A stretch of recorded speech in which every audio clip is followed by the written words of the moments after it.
Today we're gonna discuss the chapter number 8 that is about errors, failures and risks. So हम discuss करेंगे errors को, risks को जो एक project में हो सकते हैं और failures को भी.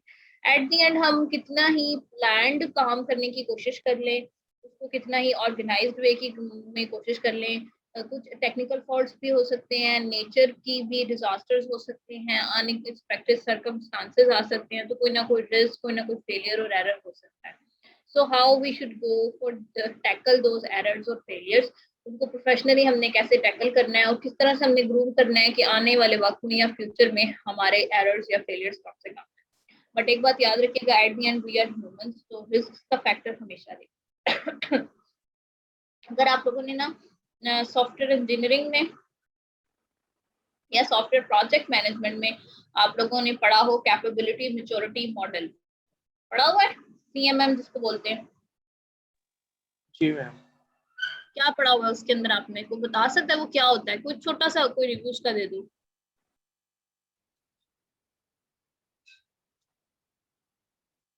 कैपेबिलिटी मैच्योरिटी मॉडल में बेसिकली क्या होता है? It's a model that provide different levels for different organization. जैसे हम ब्रांड्स को, कपड़ों को स्टार्स देते हैं ना, या फिल्म्स वगैरह को के रिव्यू के तौर पे 4 स्टार 3 स्टार 2 स्टार, इसी तरह ऑर्गेनाइजेशन को भी डिफरेंट लेवल्स पे रखा जाता है. उस ऑर्गेनाइजेशंस की achievement, failure, number of successful projects, उनकी प्रोफेशनलिज्म के according.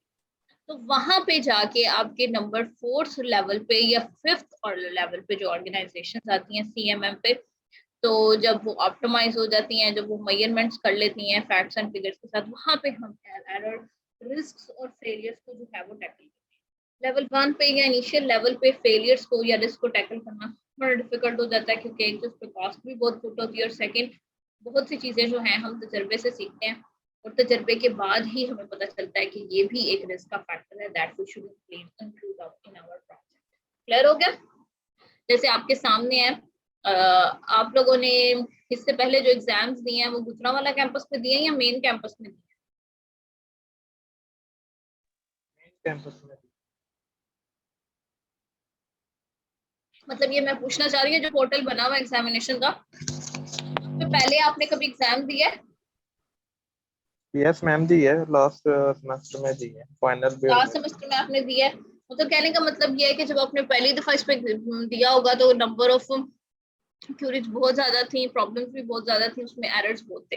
But with the passage of time experience किया, लर्न किया, सिमिलर एरर्स को सॉर्ट आउट किया, तो अब जो है क्यूरीज बहुत कम हो गई हैं. जैसे पहली दफा लास्ट सेमेस्टर, लास्ट जो सेमेस्टर था जो एंड अप हुआ था जून में, तब ऑनलाइन पोर्टल जो है वो बना और आई थिंक जुलाई या अगस्त में पेपर हुए थे. तो तब जब पहली दफा मेरी क्लास का पेपर हुआ था, तो उस टाइम पे पेपर के दौरान भी, after the paper, there are number of messages on my cell phone, ये प्रॉब्लम हो गया, वो प्रॉब्लम हो रहा है, बच्चे स्क्रीनशॉट्स भेज रहे हैं. तो फिर वो फोकल पर्सन को आगे फॉरवर्ड करना और उसको टैकल करना, थोड़ा एक बहुत ही बिजी स्केड्यूल था. फोन बार बार बज रहा है, बच्चे फोन एंड पैनिक हो जाते हैं, स्पेशली अगर आपने पेपर दिया और फौरन से आपका 0 मार्क्स शो हो रहे हैं, तो ऑफ कोर्स आप पैनिक हो चुके हैं. एज अ स्टूडेंट लाइफ में तो वैसे ही जो है मार्क्स को लेके बच्चे इतने सेंसिटिव हो जाते हैं. लेकिन with the passage of time अब मेरा पेपर कंडक्ट हो रहा होता है, कोई पता नहीं चलता, कोई एक भी क्यूरी नहीं आती अब तो मेरी साइड पे, मेरे एंड पे तो मुझे कोई क्यूरीज नहीं मिलती, रेयर केसेस में ही क्यूरीज आती हैं. तो ये क्या है, with the passage of time learn किया है जो सिस्टम ने, और नंबर ऑफ फेलियर्स या नंबर ऑफ एरर्स जो है वो अब कम. ठीक है, तो अभी आगे अगर ये एग्जामिनेशन पोर्टल फिजिकल क्लासेस में भी अगर यूटिलाइज किया जाता है तो ये और मेच्योर होगा और लर्न करेगा, और उसमें बिल्कुल ही जो है वो रिस्क का फैक्टर भी जो है वो खत्म. ठीक है, तो इस तरह से हमारे पास कई सारे पैरामीटर्स आएंगे एरर्स को और फेलियर्स को टैकल करने. ठीक है, क्लियर हो रहा है?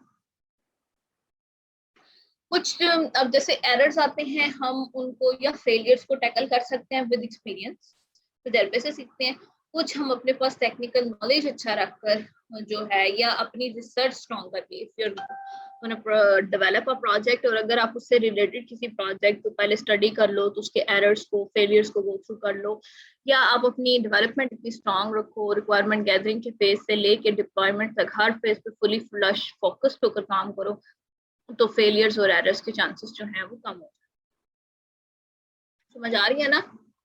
तो लेकिन फिर भी एट द एंड अगर कोई ना कोई रह भी जाता है तो वो भी है कि आपने प्रोफेशनली उसको टैकल करना है। जैसे वो मशहूरियां आती है ना, 99% जो है वो जरासीम को खात्मा कर देगा, वो कभी भी 100% क्लेम नहीं कर सकता, क्योंकि अगर आप कंज्यूमर क्राइम की जो कोर्ट होती है वहां पे आप केस उनके ऊपर कर सकते हो कि ये अपने प्रोडक्ट में ये स्पेशलिटीज या फैसिलिटेशंस दे रहे हैं बट वो फुलफिल नहीं कर रहा, तो आप एट द एंड कभी भी 100% क्लेम कभी भी नहीं कर सकते कि कोई ना कोई एरर या फेलियर का या रिस्क का फैक्टर आपका रहता है। ठीक है, क्लियर हो रहा है? तो अब यहाँ पे उन्होंने सबसे पहली चीज जो डिस्कस की हुई है कि डिफरेंट पर्सपेक्टिव से जो प्रॉब्लम्स जो हैं वो फेस कर रहे होते हैं कंप्यूटर यूजर्स। एक तो कंप्यूटर यूजर, एंड यूजर यानी कि हम लोग फेस कर रहे होते हैं। हमारे अगर मैं एक नॉन प्रोफेशनल पर्सन की या नॉन टेक्निकल पर्सन की बात भी करूं तो जो कॉमन कंप्यूटर यूजर्स होते हैं उनके ज्यादातर प्रॉब्लम्स ये होते हैं, ऑपरेटिंग सिस्टम करप्ट हो गया है, हार्डवेयर फेलियर हो गया है, सॉफ्टवेयर में कोई प्रॉब्लम आ गया है, स्पेस इश्यूज आ रहे हैं, बैटरी टाइमिंग खराब हो गई है, स्क्रीन इश्यूज आ रहे हैं, एलसीडी डैमेज हो गई है। तो ये सब क्या है, एरर्स या फेलियर्स आ रहे हैं। ठीक है, फिर कंप्यूटर प्रोफेशनल जो पर्सन यूज कर रहे हैं या मैनेज कर रहे हैं, उन्होंने अगर कोई ऐप डेवलप किया, कोई सिस्टम डेवलप किया है, वो सक्सेसफुल नहीं रहा, उसमें कोई प्रॉब्लम आ रही है, उससे कुछ मॉड्यूल वर्किंग ऑर्डर में है, कुछ नहीं वर्किंग ऑर्डर में, तो इस तरह के प्रोफेशनल के लिए आ जाएंगे। ठीक है, फिर उसके बाद आ जाता है कि an educated member of the society के इन सब के अलावा हमारे एरर्स और फेलियर्स के अलावा आपके रिस्क के फैक्टर्स भी आ जाते हैं। रिस्क कौन कौन से हो सकते हैं, आप कंप्यूटर साइंस के डोमेन में रख के सोचो।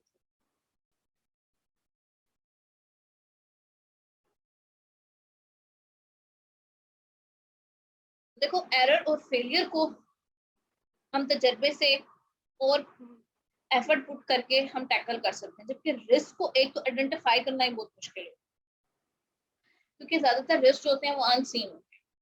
फिर उसके बाद उनको रिस्क, एक चीज होती है रिस्क टॉलरेंस कि आप रिस्क को बर्दाश्त कर लो, और एक चीज होती है रिस्क अवॉइडेंस कि आप रिस्क को आने नहीं लाओ।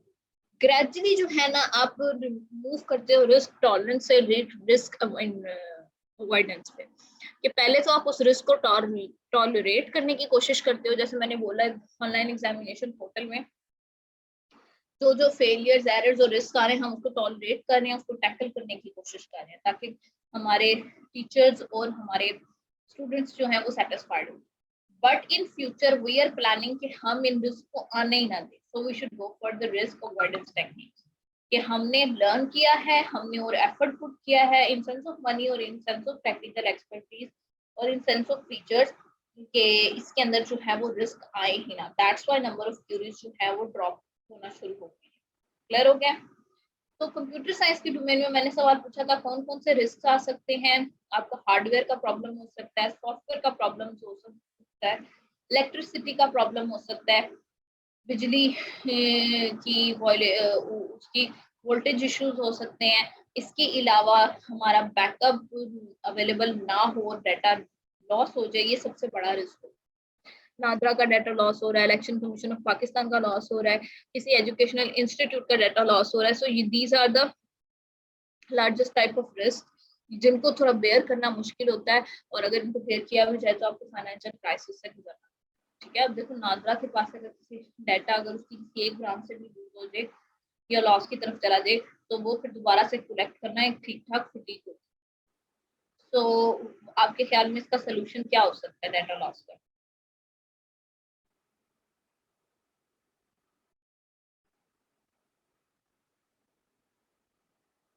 डाटा लॉस का सोल्यूशन क्या हो सकता है क्लास?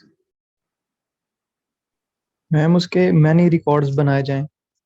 वेरी गुड अनीस, इसको आप कह सकते हैं you should go for the recovery plans और बैकअप प्लान्स, कि आपके पास बैकअप्स होने चाहिए। देखो नाज़मीन, अब नादरा को ध्यान रखो, अब अपने कंप्यूटर या अपने मोबाइल का देखो कि अगर मोबाइल को चोरी हो जाता है, खराब हो जाता है, या उसको कोई भी प्रॉब्लम हो जाता है, एनी सॉर्ट ऑफ रिस्क जो आपके मोबाइल या डिवाइस के साथ हो जाता है, तो उसके बाद आपने अगर उसमें डाटा अगर आपका इंपॉर्टेंट है, तो इट्स गुड कि आपके पास उसकी कोई रिकवरी प्लान होना चाहिए, या आपके पास उसका कोई बैकअप होना चाहिए। मींस दैट आपने अपना डाटा या तो ड्राइव पे अपलोड किया हुआ है, जो हमने क्लाउड कंप्यूटिंग पढ़ा है हमने, या जी मैम, ध्यान लास्ट सेमेस्टर। तो आप चाहो तो डाटा अपना क्लाउड पे अपलोड कर लो, आप गूगल ड्राइव को यूटिलाइज कर लो, या आप अपने कोई रिकवरी प्लान रखो, सॉफ्टवेयर इंस्टॉल करके डाटा को रिकवर। सो ये क्या है कि डाटा लॉस से बचने के लिए there should be some sort of recovery और बैकअप प्लान। ठीक है। अच्छा, अब ये है ना कि डाटा जैसे डिलीट हो जाता है, करप्ट हो जाता है, लॉस हो जाता है, एक बात याद रखना, इट्स सेइंग कि कभी भी एक डिवाइस पे से डाटा परमानेंटली डिलीट नहीं किया जा सकता। कोई ना कोई सॉफ्टवेयर या रिकवरी प्लान ऐसा होता है जिसके थ्रू आप अपने डाटा को अगेन रिकवर कर सकते हो। वो कि उसके ऊपर आपको काफी मेहनत करनी पड़ेगी, काफी एफर्ट पुट करना पड़ेगा, तब जाके आप उसको रिकवर कर सकते हो। कभी भी आपने कोई डिवाइस अपनी सेल आउट करनी हो तो पूरी कोशिश किया करें कि उसमें आपका पर्सनल या प्राइवेट डाटा उसको अच्छे से रिमूव कर लिया जाए, ताकि अगर उसको कोई रिकवर करने की या दोबारा एक्सेस करने की कोशिश भी करे तो उसको उसके लिए काफी सारा एफर्ट पुट करना। क्लियर हो गया? अच्छा, अब आ जाता है कि अगर हम प्रोफेशनलिज्म में फेलियर्स और एरर्स को अगर हम देखें, तो एक तो चलो रिस्क को हमें एक्सेप्ट करना है कि अनसीन सर्कमस्टांसेस पे जो रिस्क हैं या नेचर इज नेचर, उनको बेयर करना it's another thing. Professionally we have to accept it. जैसे कोरोना वायरस लास्ट ईयर अचानक से आया, हम कभी सोच भी नहीं सकते थे कि इस तरह से सारा कुछ बंद हो जाएगा और हम घरों में पैक होके रह जाएंगे। तो वो क्या है कि ये एक नेचुरल डिजास्टर है या नेचुरल रिस्क है, इसको टैकल नहीं किया जा सकता। लेकिन अगर आप कोई प्रोडक्ट अपना लॉन्च कर रहे हो या कोई सिस्टम लॉन्च कर रहे हो मार्केट में और प्रॉपर उसकी टेस्टिंग नहीं की गई और उसमें कोई प्रॉब्लम जनरेट हो जाती है या उसमें फेलियर या एरर आ जाता है, तो एक इससे क्या होगा, इसके नुकसान क्या होंगे?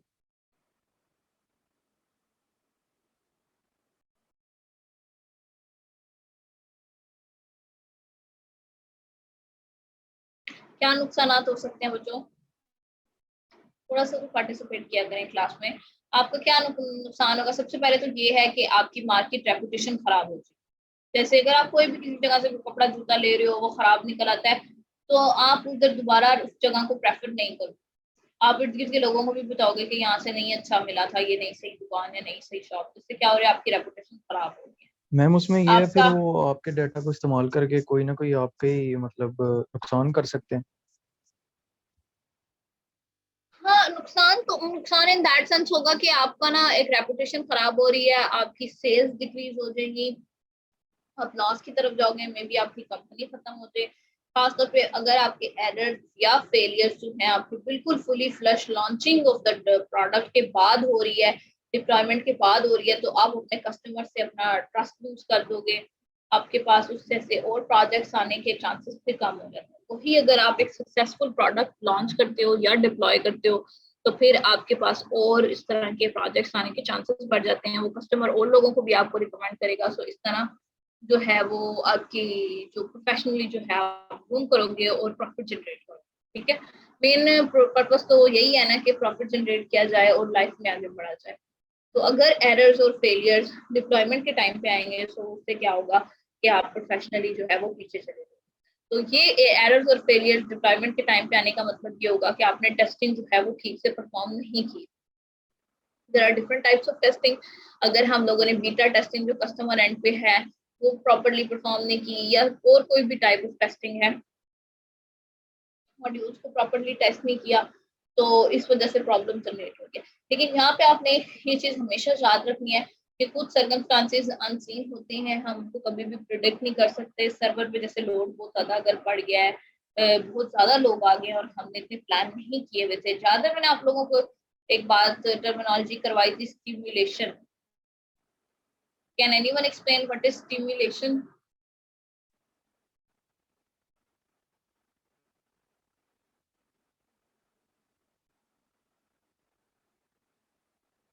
स्टिमुलेशन मैंने आपको नहीं करवाया?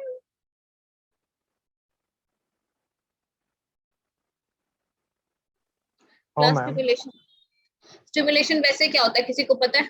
चलो वो भी डिस्कस कर लेते हैं अभी। स्टिमुलेशन बेसिकली क्या होता है, आर्टिफिशियल एनवायरनमेंट जनरेट किया जाता है जिसमें हम अपने सिस्टम को चेक करते हैं, टेस्ट करते हैं, और हमारी पूरी कोशिश होती है that artificial environment should be as close to reality जितना हमारे लिए पॉसिबल हो सके। ठीक है। रियलिटी से या रियल लाइफ एनवायरनमेंट के क्लोज तरीन आर्टिफिशियल एनवायरनमेंट जनरेट किया जाता है, और उसमें हम अपना सिस्टम जो है वो टेस्ट करते हैं ताकि हम उसको या उसकी रिलायबिलिटी को चेक आउट कर सकें। जैसे केस स्टिमुलेशन क्या है, आप लोगों ने देखा होगा अक्सर वीडियो गेम्स होती हैं जिसमें हवाई जहाज उड़ाने होते हैं, कार्स चलानी होती हैं, तो वो बिल्कुल उन्होंने इतना आर्टिफिशियल इंटेलिजेंस इन्वायरमेंट इतना क्लोज टू रियलिटी जनरेट किया होता है कि आपको लगता है कि आप वाकई एक कार ड्राइव कर रहे हो या आप एक जहाज उड़ा रहे हो। समझ आ रही है ना आपको? अब जैसे पायलट होते हैं उनको डायरेक्ट तो नहीं ना वो जहाज दे देंगे पैसेंजर्स वाला उड़ाने के लिए, या चलो जो भी जहाज दे रहे हैं उनको पहले एक स्टिमुलेशन में आर्टिफिशियल एनवायरनमेंट में दिया जाता है कि उन्होंने किस तरह से कंट्रोल करना है, किस तरह से मूव करना है। एक्चुअली वो नहीं उड़ा रहे होते जहाज, लेकिन वो सारे जो उसकी टेक्निकल टर्मिनोलॉजीज हैं वही यूटिलाइज कर रहे होते हैं ताकि वो थोड़ा सा उसको क्लियर हो रहा है।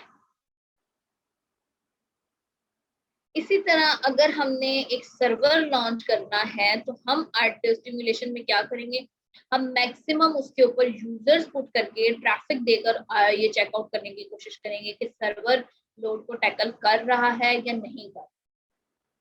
जैसे हमने बोर्ड की वेबसाइट चेक करनी है, उस पर maximum user at the same time उसको सर्च करने की कोशिश करें।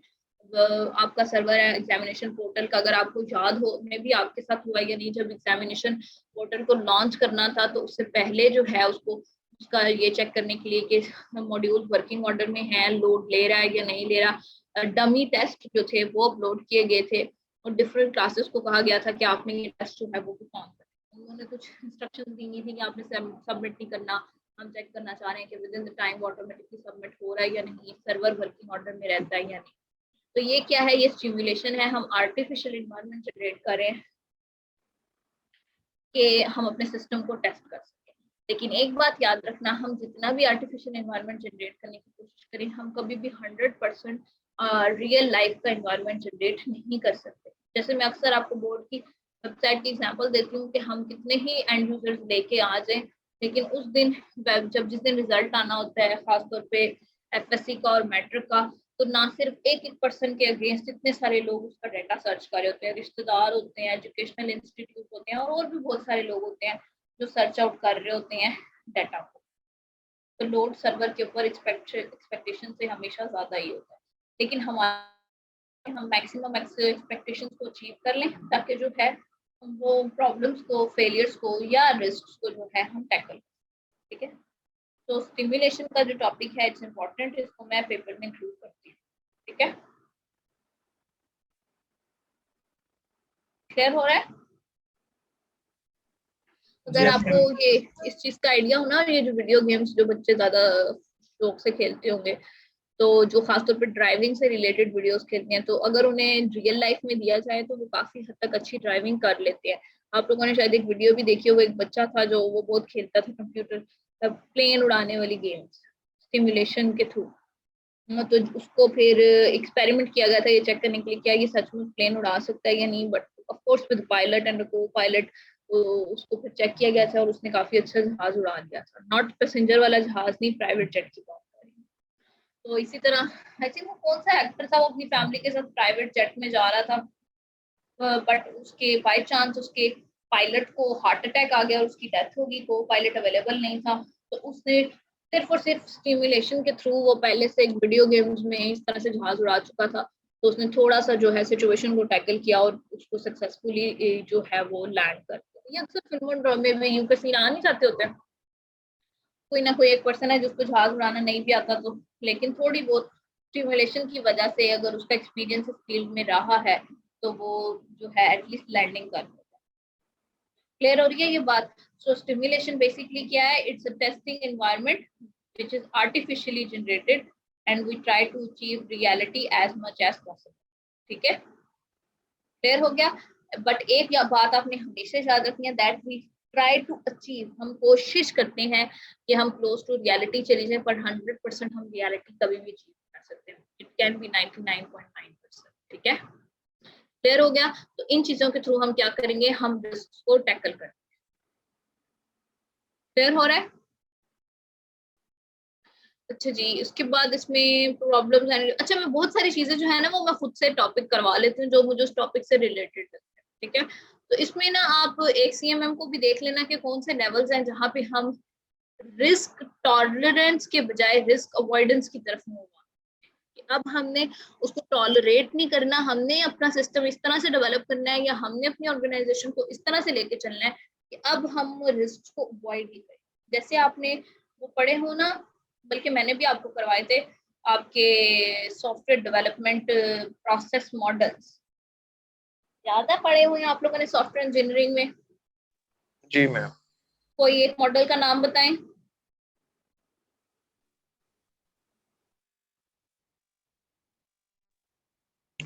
वाटरफॉल में। शाबाश Wajahat. There are lots of models, waterfall है, इंक्रीमेंटल है, स्पाइरल है, कोड एंड फिक्स है। तो basically software development process model की टू मेजर कैटेगरीज हैं। कौन कौन सी कैटेगरीज हैं?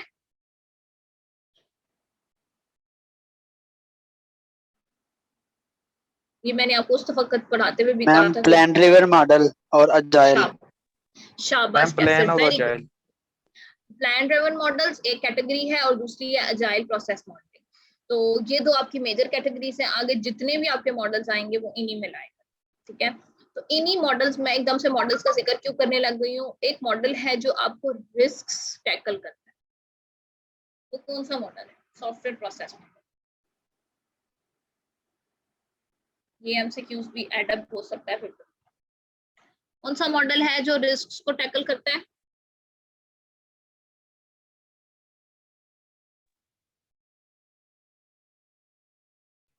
Incremental ma'am.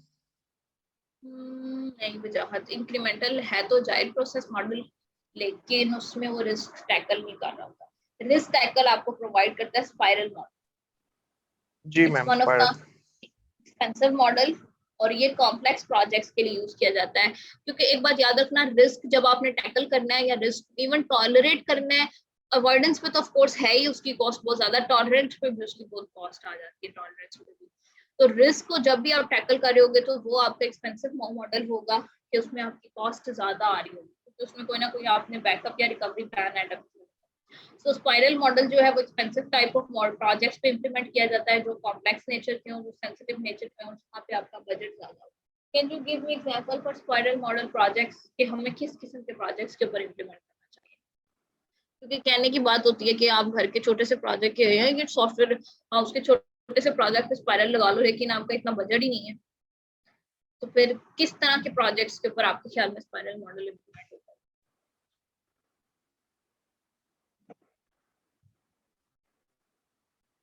जी क्लास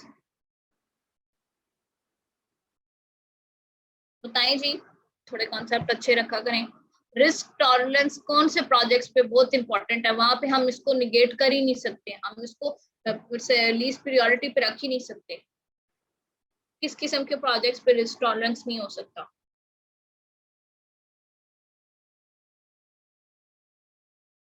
एक बात याद रखना, हर वो प्रोजेक्ट जिसमें ना इंसानी जान को खतरा पेश आने का चांसेस होते हैं या ह्यूमन लाइफ से रिलेटेड जो प्रोजेक्ट्स होते हैं, उन प्रोजेक्ट्स या उन सिस्टम्स में हम रिस्क को नहीं लेके जा सकते। तो स्पाइरल मॉडल ज्यादातर ह्यूमन लाइफ से रिलेटेड जो प्रोजेक्ट्स हैं उन पे इम्प्लीमेंट किए जाते हैं। फिर उनकी ऑफ कोर्स कॉस्ट ज्यादा हो जाती है, लेकिन हमारी पूरी कोशिश होती है कि ह्यूमन लाइफ को जो है हम रिस्क के फैक्टर पे ना रखें। अब एग्जाम्पल देने की कोशिश करो, अब इतना अच्छा क्लू दे दिया मैंने आपको।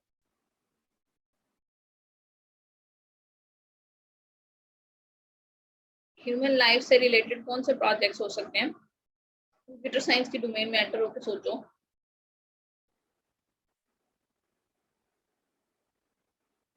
Very bad class. Human life से रिलेटेड या ह्यूमन रिस्क से रिलेटेड प्रोजेक्ट्स जब भी डिस्कशन हो तो आपके हेल्थ सेक्टर के प्रोजेक्ट्स हो जाते हैं।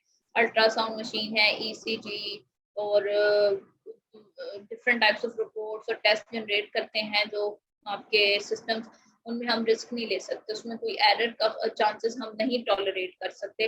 वो एक्यूरेट डाटा ही प्रोड्यूस करें, उनमें किसी किस्म का कोई फेलियर नहीं होना चाहिए, तो उनको स्पाइरल मॉडल के थ्रू इम्प्लीमेंट अक्सर किया जाता है। फिर इसके अलावा आपके डिफेंस सिस्टम जो होते हैं वहां पे हम रिस्क टॉलरेंट नहीं कर सकते, we have to go for the risk avoidance. Defence system पूरे मुल्क का निजाम उनके पास है, so go for the spiral model कि हम रिस्क के एलिमेंट को एंटर कर सकते, ठीक है। फिर इसके बाद जो आ जाते हैं बैंकिंग सेक्टर में, आपके पिन कोड आ जाते हैं, सेंसिटिव इंफॉर्मेशन है, बड़े बैंक्स जो हैं, प्रोफेशनल बैंक्स जो हैं, फिर वो अपने सिस्टम को भी स्ट्रॉन्ग रखते हैं and they go for the risk avoidance technique, ठीक है। क्योंकि पैसों के मामलात को फिर अगर उसमें कोई मसले मसाइल खड़े हो जाए तो उसको टैकल करना बहुत मुश्किल हो जाता है। क्लियर है? जी ठीक है जी। फिर उसके बाद एरर और फेलियर्स में उन्होंने डिस्कस किया हुआ है इनएक्यूरेट और miss interrupted data in databases. अगर एक तो आपकी असेस आ रही है अनऑथराइज्ड असेस, तो वो भी फेलियर है डेटाबेस का। पेपर टीचर ने अपलोड किया है, वक्त से पहले स्टूडेंट्स की असेस पहुंच रही है, या किसी एक स्टूडेंट ने उसको असेस करके उसको लीक कर दिया है, तो ये भी क्या है, फेलियर है। इस चीज का फेलियर है, failure of your non functional requirement, security का फेलियर है। तो इन सब चीजों को जिनके ऊपर हम टॉलरेंस बर्दाश्त नहीं हो सकता, you have to go for the avoidance technique के। अगर मतलब पेपर लीक हो जाता है तो उसको हम किसी सूरत टॉलरेट नहीं कर सकते। वो पेपर ओवरऑल आपकी यूनिवर्सिटी के एग्जामिनेशन की जो है वो ऑथेंटिकेशन जो है वो डैमेज होगी, उसकी रेपुटेशन डैमेज होगी। So we cannot go for tolerance. We have to avoid such sort of failures. ठीक है? क्लियर हो रहा है? पिन कोड्स नहीं लीक होने चाहिए, अकाउंट डिटेल्स, पर्सनल डिटेल्स के इनके बाद जो मसाइल खड़े होते हैं ना, वो काफी आगे तक जाते हैं। अब सिस्टम फेलियर्स की बात करें, आपका एग्जाम वाले दिन एग्जैक्ट पेपर आपका सिस्टम फेल हो जाता है, सर्वर डंप हो जाता है, सर्वर हैंग हो जाता है, तो एक दिन में सिर्फ एक क्लास का पेपर नहीं हो रहा होता, इतनी सारी क्लासेस के पेपर हो रहे हैं और एक टाइम टेबल, एक स्केड्यूल फिक्स होता है डेट शीट का, और फिर उसको फॉलो करना होता है, तो काफी सारे मसाइल खड़े होते हैं। So we cannot go for the system failure. We must have recovery और backup plans, और उसको properly पहले से टेस्ट करना है ताकि कम से कम चांसेस आए फेलियर। ठीक है? फिर इसमें आप बड़े बड़े सिस्टम्स को ले लो, किसी इलेक्शन कमीशन ऑफ पाकिस्तान और नादरा की मैं अक्सर एग्जांपल देती हूँ, कंट्री लेवल पे सिस्टम्स को ले लो, फेसबुक के सिस्टम्स को ले लो, सर्वर्स को ले लो, उनके एरर्स आ जाए तो मीम्स बनना शुरू हो जाती हैं, लेकिन ओवरऑल क्या होता है कि उस ऑर्गेनाइजेशन की रेपुटेशन के लिए ये बिल्कुल भी अच्छा नहीं। ठीक है, समझ आ रही है? जी मैम आ रही है। ब्लैकबेरी से मुझे याद आया, मैंने आपके साथ शायद एक दफा डिस्कस किया हुआ था उनकी पॉलिसीज को, कि वो किसी सूरत अपने मैसेजेस को लीक नहीं करते जो उनके कस्टमर्स ने एक दूसरे को भेजे होते हैं, कि ये उनके कॉपीराइट्स के, जी ये उनके रूल्स एंड रेगुलेशंस हैं। याद भी है ये? कोई नहीं, थोड़ा बहुत तो सुन लिया करो बच्चों। कल सेकंड लास्ट लेक्चर होगा और थर्सडे को लास्ट लेक्चर होगा। लास्ट लेक्चर में सिर्फ और सिर्फ आपसे डिस्कशन करनी है about your future plans, about your studies and education. तो आज एक सेकंड लास्ट लेक्चर ये आपके कोर्स कंटेंट से रिलेटेड। ठीक है, अगर कोई स्लॉट आज अवेलेबल हुआ जस्ट लेट मी नो, तो आज एक और लेक्चर ले लूंगी और कल आपका सेशन वाइंड अप कर। ठीक है, ओके जी। अच्छा, अब आप मेरी लेक्चर्स लेना बहुत इंपॉर्टेंट है, क्योंकि ये जो आपकी बुक है ना, गिफ्ट ऑफ फायर, ये इसकी थ्योरी इसमें बहुत ज्यादा है, तो इतनी थ्योरी नहीं आप लोगों से पढ़ी जानी, और मुझे पता है आप लोगों ने पढ़नी भी नहीं है। तो ऐसा ना हो कि आपके मेजर पॉइंट्स बीच में से निकल जाए। जैसे आज मैंने स्टिमुलेशन का टॉपिक पढ़ाया है, थोड़ा सा डिस्कस किया है, इसके ऊपर 3 4 5 एमसीक्यूज आराम से निकल सकते हैं। तो थोड़ा सा ना लेक्चर में फोकस होकर सुन लिया करो, सिर्फ यही सुन लिया करो कि हम पढ़ क्या क्या चीज करें। ठीक है, अब मैंने थोड़ा सा सीएमएम का कॉन्सेप्ट दिया है, तो सीएमएम से रिलेटेड भी मैं एमसीक्यूज ऐड अप कर सकती हूँ। रिस्क टॉलरेंस, रिस्क अवॉइडेंस, इन दोनों में डिफरेंस क्या है, इससे रिलेटेड भी मैं एमसीक्यूज ऐड कर सकती हूँ, एग्जांपल भी दे सकती हूँ। ठीक है, क्योंकि मेरा अंदाजा है, बेशक आप लोग एमसीक्यूज को साथ गूगल कर सकते हो, लेकिन 50 के 50 एमसीक्यूज को अगर आप गूगल करोगे तो आपका बहुत ज्यादा टाइम लगेगा। तो कोशिश करें कि ज्यादा से ज्यादा मैक्सिमम आप करो, इधर उधर से आपको एक्सटर्नल हेल्प की जरूरत ही ना पड़े। अच्छा, अब अभी तक मैंने जितनी भी रिस्क की, फेलियर्स की और एरर्स की बात की, उसकी वजह मैंने उस ऑर्गेनाइजेशन को या उस टीम को ही ठहराया है। बट इसके अलावा भी कुछ सर्कमस्टांसेस ऐसे होते हैं जिसमें टीम और दैट ऑर्गेनाइजेशन और that institute is not responsible. अब वो रीजंस क्या होती हैं? इसके 2 मेन कॉजेज हैं। First one is the time allowed for development and testing for the system was insufficient. ज्यादातर जो इशू बनता है ना, टाइम बहुत कम दिया, तो प्रॉपर डेवलपमेंट के लिए, क्योंकि एसडीएलसी को अगर पूरा फॉलो करना है तो रिक्वायरमेंट गैदरिंग का फेज ही इतना लंबा हो जाता है, क्योंकि अक्सर कस्टमर को पता ही नहीं होता उनकी रिक्वायरमेंट है क्या, वो बस कह देते हैं जैसे उनका सिस्टम है ना वैसे हमारा भी बना। तो रिक्वायरमेंट गैदरिंग का फेज ही अच्छा खासा टाइम ले लेता है, फिर उसकी डेवलपमेंट हो, उसके ऊपर प्रॉपर टेस्टिंग की जाए, जो एरर और फेलियर्स आ रहे हैं तो उनको टैकल किया जाए। लेकिन अगर टाइम कम होगा तो जल्दी जल्दी कर देंगे, टेस्टिंग हो सकता है कुछ मॉड्यूल्स की हो सकता है कुछ की स्किप कर दी जाए।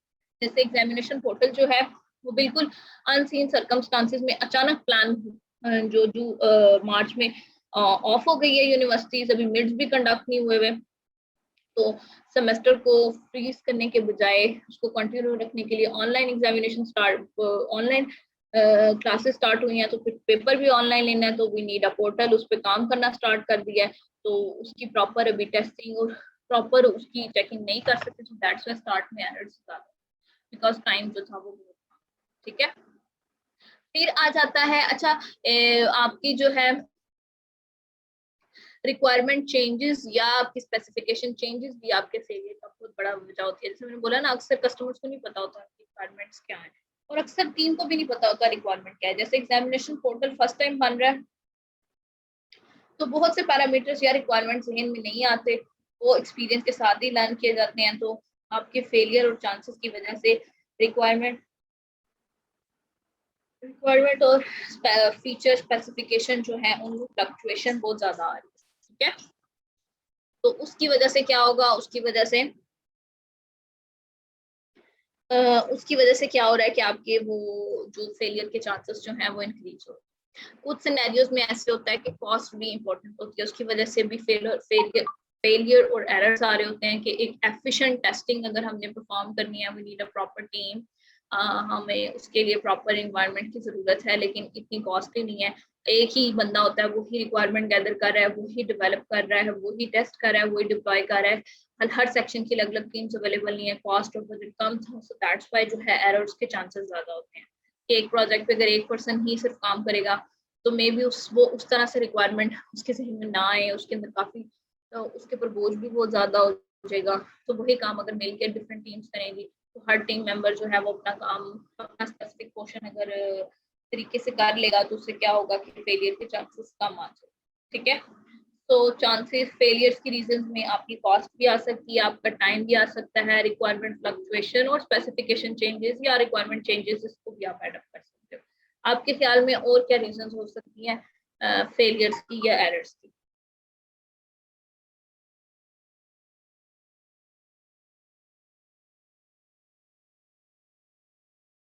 जी बताएं class.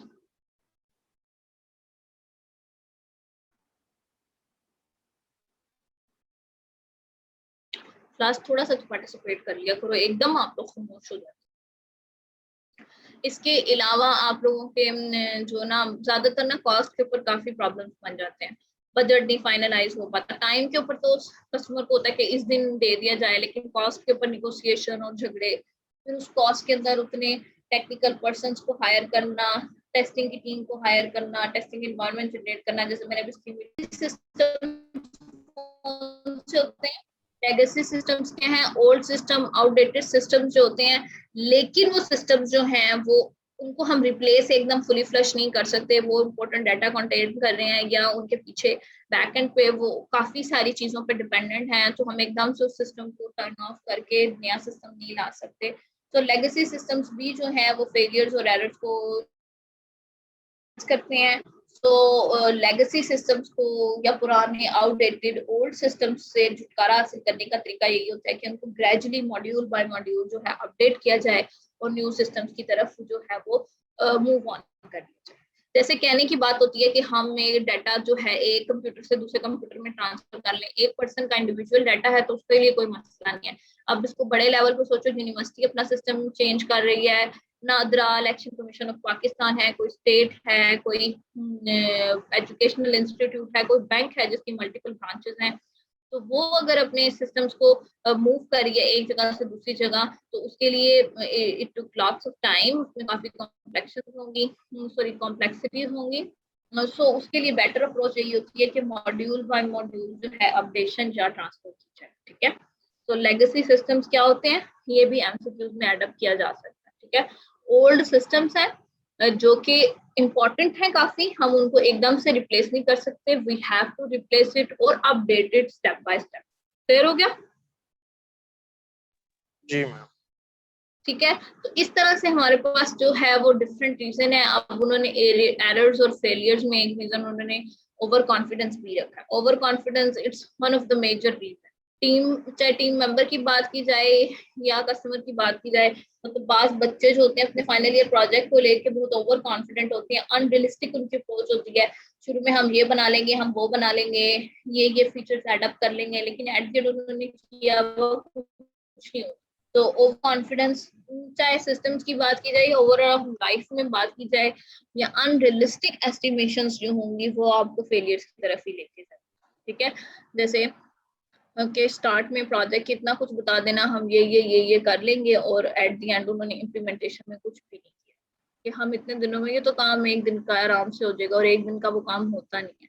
So you should be realistic in your life, चाहे वो प्रोजेक्ट की सेंस में हो या आपकी ओवरऑल जो है वो किसी भी लाइफ के पर्सपेक्टिव से, यू शुड बी रियलिस्टिक। ठीक है, फिर इसके ऊपर जो फिगर 8.2 है, some factors in computer system and failures और एरर्स के क्या हो सकते हैं। डिजाइनर और डेवलपर की टीम की वजह से हो सकता है कि उन्होंने प्रॉपर्ली चीजों को प्लान नहीं किया, अटेंशन नहीं दी, ओवर कॉन्फिडेंट थे, केयरलेसनेस थी, अनरियलिस्टिक एस्टिमेशंस थी, इनसफिशिएंट टेस्टिंग थी, प्रॉपर टेस्टिंग नहीं परफॉर्म की गई है, तो हमारा क्या फेलियर की तरफ जा रहा है। मैनेजमेंट या यूजेज के पर्पज से किस तरह से फेलियर्स आ सकते हैं। डाटा एंट्री रॉन्ग की गई है, जैसे पेपर जो है हमने सबमिट करवाया है, प्रॉपर उसमें 100 MCQs नहीं है, MCQs की कीज अक्सर टीचर से गलत हो जाती है, पता नहीं चलता, उससे पूरे के पूरे रिजल्ट पे इम्पैक्ट आ जाता है। डुप्लीकेट MCQs यूज किए गए, मींस दैट डाटा एंट्री क्या है वो गलत हो गई है। ट्रेन नहीं किया गया यूजर्स को प्रॉपर, या यूजर्स को प्रॉपर इंस्ट्रक्शन नहीं दी गई, अब मे भी यूजर ने खुद नहीं ली या आप लोगों ने दी नहीं है। फिर उसके बाद क्या आ रहा है कि यूजर के अंदर भी ओवर कॉन्फिडेंस हो सकता है, जो डाटा उसको टैकल कर रहे हैं वो उसमें प्रॉब्लम जनरेट कर दें, उसको प्रॉपर प्लान ना करें, बैकअप को गो थ्रू ना करें, तो वो भी क्या है, मैनेजमेंट एंड यूजेज के पॉइंट से फेलियर और एरर्स आ सकते हैं। Then definitely misrepresentation is a major cause for errors और फेलियर्स, कि अगर आप एक सिस्टम इंट्रोड्यूस करवा रहे हो यूजर्स को, तो आपको उनको प्रॉपर ट्रेन करना है, उनको प्रॉपरली इंट्रोड्यूस करवाना है, और ये यूजर के पर्सपेक्टिव से भी, प्रोफेशनली भी ये उसकी व्हाट शुड आई से के रिस्पॉन्सिबिलिटी है कि वो उसको अच्छे से समझे, लर्न करे, तब ही वो उस सिस्टम को सक्सेसफुली जो है वो उसको यूटिलाइज कर सकते हैं। ठीक है, अब जैसे हम टीचर के पॉइंट ऑफ व्यू से, टीचर चाहे सिर्फ कंप्यूटर साइंस की डोमेन के तो नहीं है, बहुत से टीचर्स ऐसे हैं जिन्होंने कभी इतना कंप्यूटर यूटिलाइज नहीं किया हुआ, उनकी डोमेन ही ऐसी है। तो उन्होंने अगर पहली दफा एग्जाम पोर्टल यूटिलाइज करना है तो प्रॉपर इसकी वीडियो ट्यूटोरियल्स दिए गए थे, इंस्ट्रक्शंस दी गई थी कि किस तरह से इस ट्यूटोरियल को यूज करना है, सॉरी किस तरह से इस पोर्टल को यूटिलाइज करना है। गो कि ये है बहुत आसान, मेरा जहाँ तक ख्याल है इस एग्जाम पोर्टल में कोई भी मुश्किल चीज नहीं है। इसका मेजर प्रॉब्लम शुरू में बस सर्वर को टैकल करना, ट्रैफिक को टैकल करना ही था, जो with the passage of time improve हो रहा है। और अब मेरा जहां तक अंदाजा है, जैसे बाकी यूनिवर्सिटीज में कैमरा ऑन कर देते हैं ड्यूरिंग पेपर, तो कैमरा भी ऑन करने का ऑप्शन मस्ट होना चाहिए। इससे एक तो स्टूडेंट पे प्रेशर भी पड़ जाता है और आइडिया हो जाता है कि वो चीटिंग कर रहा है या नहीं। ह्यूमनली इट्स इम्पॉसिबल सारे स्टूडेंट्स की रिकॉर्डिंग को चेक किया जा सके, लेकिन कुछ स्टूडेंट जिनके ऊपर आपको शक होना तो कि इनके नंबर बहुत अच्छे आ गए हैं जबकि इनकी परफॉर्मेंस इतनी अच्छी नहीं है, तो मेरे ख्याल में हम उनकी रिकॉर्डिंग को गो थ्रू करके इस चीज को ऑथेंटिकेट कर सकते हैं।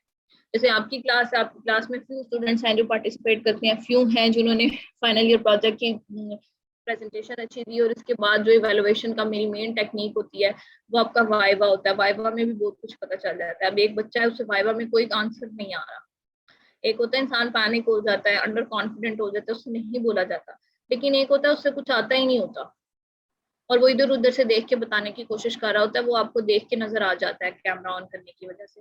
लेकिन ऑन दी अदर हैंड उसके फाइनल्स में बहुत अच्छे नंबर आए हुए हैं, मिड्स में बहुत अच्छे नंबर आए हुए हैं, सो इट्स मीन दैट उसने मिड्स और फाइनल्स में कोई ना कोई गड़बड़ की। तो इस तरह से क्या होता है कि हम जो है वो डिटेक्ट कर सकते हैं कि कहाँ पे हम प्रॉब्लम्स एंटर हो। ठीक है, सो हम लोग ऐसे फीचर्स को एडअप करके हम रिस्क को टैकल कर सकते हैं। क्लियर हो रहा है? तो यहाँ से एक बात याद रखिएगा, आपका वाइवा आप बहुत इंपॉर्टेंट टाइम है। वाइवा में ये नहीं देखती कि कितने सही आंसर दिए हैं, तो पॉइंट इज आप क्या आंसर्स दे रहे हो। ठीक है, फिर उसके बाद एक केस स्टडी है। I am not gonna go for the case study. MCQs में केस स्टडी को टैकल करना ना थोड़ा मुश्किल हो जाता है, वो या तो यूं होना कि आपके सामने हमें आइडिया हो कि फर्स्ट 5 एक ही स्टूडेंट को मिलेंगे, तो फिर हम एक केस स्टडी इम्प्लीमेंट करके उसके अगेंस्ट 5 एमसीक्यूज बना ले। लेकिन ये क्योंकि आपको रैंडमली जानने हैं, फिर उस एक एमसीक्यूज के लिए आपको कितना टाइम मिलता है?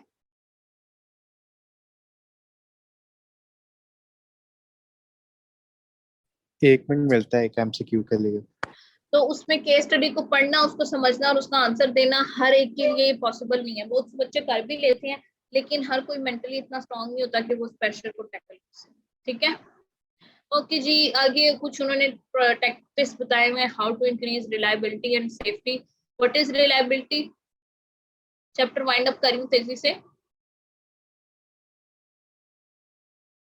रिलायबिलिटी क्या होती है? जो नॉन फंक्शनल रिक्वायरमेंट में हमने डिस्कस भी किया हुआ है। रिलायबिलिटी क्या होती है? पायदारी, वो जो आती नहीं है मशहूरी, क्योंकि डॉलेंस रिलायबल है, ये लॉन्ग टर्म चलेगा। How we can achieve reliability? Ma'am computer की परफॉर्मेंस की कितनी देर तक रिलायबल रहेगा एक सॉफ्टवेयर उसके ऊपर, कितने अरसे तक कब सही तक, वर्किंग ऑर्डर में चलेगा? जितना वेरी गुड। मोबाइल की एग्जांपल लाइक कि ये मोबाइल कितने साल तक अच्छी परफॉर्मेंस देगा, इसकी बैटरी हेल्थ वगैरह सारा कुछ। एग्जैक्टली। तो आपकी रिलायबिलिटी कैसे आप अचीव करोगे? क्वालिटी पैरामीटर फुलफिल करके, क्वालिटी एंड फुलफिल करके आप रिलायबिलिटी को अचीव कर सकते हैं। ठीक है, क्लियर हो गया? मींस दैट उसके अंदर आप परफॉर्मेंस ऐड अप कर लो, स्टेबिलिटी ऐड कर लो, प्लेटफॉर्म इंडिपेंडेंस ऐड अप करते जाओगे। जैसे जैसे आप नॉन फंक्शनल रिक्वायरमेंट्स फुलफिल करते जाओगे, रिलायबिलिटी आपकी इंक्रीज होती चली जाएगी। ठीक है, ओके जी। यहाँ पे मैं इस चैप्टर को भी वाइंड अप कर रही हूँ। Next lecture